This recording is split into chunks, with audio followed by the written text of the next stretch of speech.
Усім доброго дня, компанія Кохеса, канал Кохеса, який, як завжди, з вами. Маємо на сьогодні 15 квітня 2025 року. І сьогодні у нас заміна шестерні Mercedes C-клас 93-97 рік. Машина вже в віці. Відповідно, знайти на неї щось дійсно тяжко.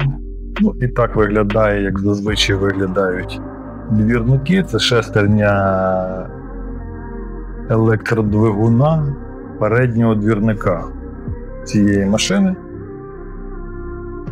Це, звичайно, все як скрізь. Сильно щось не змінилось і в 2000-х роках, можемо так сказати, тому що цих шестерень у нас дійсно дуже багато. Єдиний момент є в чому? В тому, що шестерню цю практично мало кому вдасться самостійно замінити. Є складність в тім, що вал і шліцова посадка, вони йдуть в одному рівні.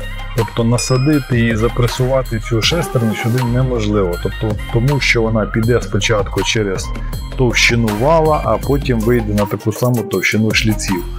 Тому рішення в нас є, ми його виконали. Зараз шестерня, оце те, що було тут стояло, вона зіпсувалася, вигризлась, як зазвичай це відбувається. З часом в двигуні закінчується мастило, чи десь воно вже перенавантажило його, і можливо завдяки тому воно вийшло з ладу. Редуктор, як ви бачите, чистенький, практично чистенький.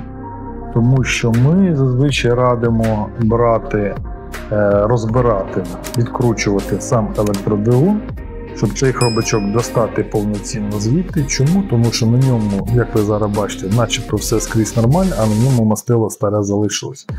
І відповідно, якщо шестерня була з'їдена, якщо вигрузило вінці, то цей пластик десь обов'язково має бути. Зазвичай він збирається десь тут. І потім після того, як ви ставите вже нову шестерню, яку ви вже поставили, придбали, все поміняли, оцю от пластинку, все поставили на місце, ставите туди, набиваєте нового мастила, це нове мастило підхоплює старе, і цей пластик потрапляє скрізь поміж зуби, і відповідно псується ця шестерня дуже швидко. Тому треба розбирати все, вичищати все ідеально, щоб ніяких залишків ніде не було. І тільки після того збираємо, ставимо нову шестерню. Ну, ще раз повторюся, що скоріше за все, дійсно, якщо ви трохи вмієте працювати і руками, і головою, то ви можете звернутися до нас, ми підкажемо, як це зробити.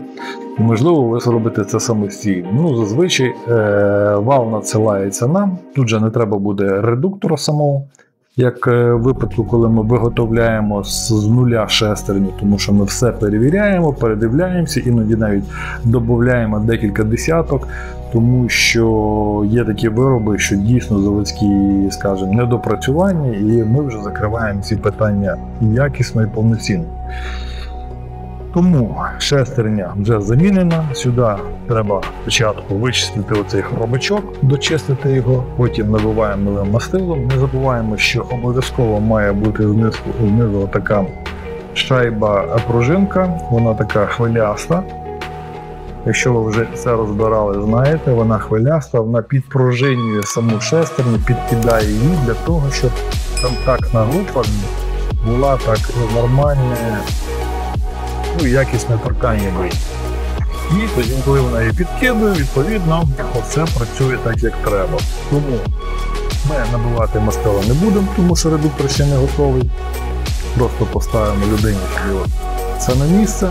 І просто хочу щоб показати вам, що зайшла вона сюди ідеально, люфта ніякого немає, сіла дуже чітко, дуже якісно. Відповідно, вже можна все було б збирати, але ж тільки завдяки тому, що тут є ще старе мастило, ми цього робити не будемо. Ось так, вона вже в нас є. Якщо у вас є такий автомобіль старенький, відповідно, щось на нього знайти тяжко, звертайтеся до нас, ця шестерня вже в нас є, можна вже придбати і можна вже її буде замінити.